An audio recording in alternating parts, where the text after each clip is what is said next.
part that's never far from this discussion is privacy. So we're kind of finding that the consent and the wishes of our users is now all of a sudden a factor, and that no matter what sampling or unsampled data that we're working with, we are only talking about the subset of users that have given us permission to see who they are. This becomes particularly important if we're looking at the variance that we're going to show to one particular segment.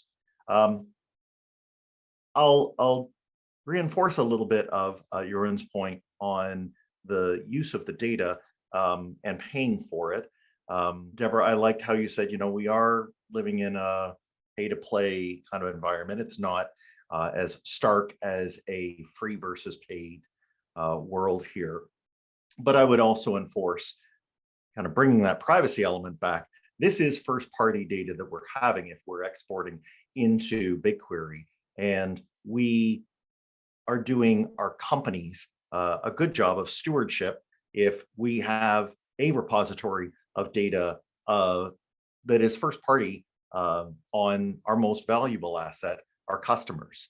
So I would say that if someone internally is having issues for fighting for that line item of, let's say, storage charges or processing cycles, that they work with others in the organization and impress upon them what this information contains and how there may be value to it in the coming weeks and months. And on that point, unlike GA4 out of the box, which only stores 2 months of historical data, you can presumably hold an indefinite period of data inside of Google BigQuery. And yes, you're paying for the right to do that. You could also port it over to some other on-premise or other cloud service that you're happy with, but you want to have this data.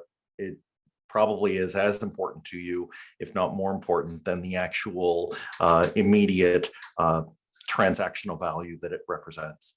That's a really great point. So looking at third-party data, which is going away with the abolishment of cookies and then shifting towards first-party or server-side data that you're going to be hosting on BigQuery, it's sort of a cost that you're mitigating by getting your own data in your own hands on your own BigQuery server.